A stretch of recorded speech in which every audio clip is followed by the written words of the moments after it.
Due to the invention of the printing press, there was a circulation of newspapers. These newspapers acted as a tool to spread ideas among the people as well as the nations. Even in the colonies like in India, the British colony, they used the newspaper to spread nationalist ideas.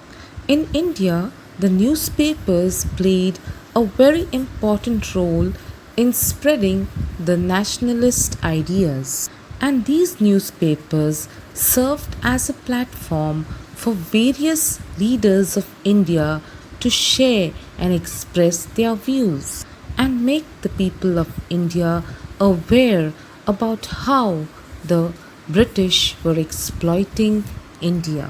Journalism in India began during the colonial rule. Journalism means the publication of newspapers. Many of the educated Indians contributed towards journalism in India. The contribution of Rajaram Mohan Roy is noteworthy. Noteworthy means it is worth remembering. He published 3 journals in the first half of the 19th century. One among these journals is the Samvad Komedi. This journal remained in circulation for a long period of time. Remained in circulation means people would read it much more than any other journal. The journals of Rajaram Mohan Roy had gained a lot of publicity because they contained articles that gave a real picture of the conditions of Indian society during the British rule. This marked the beginning of Indian journalism in the colonial world. The newspapers were also used by the commercial class to advertise their products, which had helped them to increase their sales because the newspapers were read by a large number of people. So, information about their products would reach to many homes. The advertisements were also preferred by the publishers because it was a source of income to them. You know that when an advertisement is given in the newspaper, the person who gives the advertisement has to pay for it. So the newspaper agency earns some money. In the post industrialized age, a number of publishing houses were established in Europe and in many other countries. These publishing houses started publishing novels written on different subjects, ranging from fiction to social themes. In Europe, from the 16th century onwards, novels on subjects such as Charles Dickens, Oliver Twist, Jonathan Swift's Gulliver Travels, H. G. Wells' The Invisible Man, E. M. Forster's The Aspects of Novel were widely read by the people. So these were some of the books that were read a lot by the people of the post-industrial age.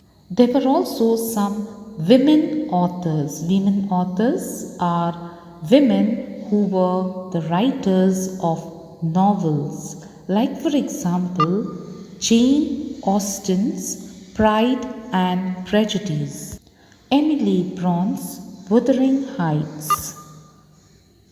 These women had become famous because of their writings, and these novels depicted the changing life of women in society. In India, writers like Bankim Chandra Chatterjee, the book written by him was Anandamath, Mulk Raj Anand, who wrote Coolie, R.K. Narayan wrote The Malgudi Days, Gurudev Rabindranath Tagore wrote the Gitanjali, which is a collection of poems. These novels depicted the condition of society in India. The post industrial society had witnessed a number of political changes. There was an emergence of new political ideas which stressed on the rights and the privileges of the common man. So during this time, there was a change in the political ideas. Earlier, it was more of dictatorship. Now, in the post industrial age, the people began to realize that it is not only the king and the nobles who need to have all the rights, but it was also the common man who had to have his or her own rights. Writings of the French authors like Montesquieu, Rousseau, and Voltaire had resulted in the French Revolution, which is considered as a major event in world history. Even in colonial India means India when it was ruled by the British. The writings of a number of nationalistic leaders like Tilak, Savarkar, Rajaram Mohan Roy, Mahatma Gandhi, and many others had kept the flames of nationalism burn in the minds of the Indians. This intellectual awakening had brought about the nationalistic movement in Asia and Africa. These major changes that came up in the post industrial age resulted in a society which was totally different from the societies of the ancient and the medieval ages. The post industrial age was a society that had recognized the rights and the privileges of every person, irrespective of his political, social, or economic status. That means during this time, that is the post industrial age, the common people got their rights, whether they were rich, they were poor, whether they belonged to a high class or a low class, the rights were equal for all. This period marked the beginning of the modern age. Thank you, students.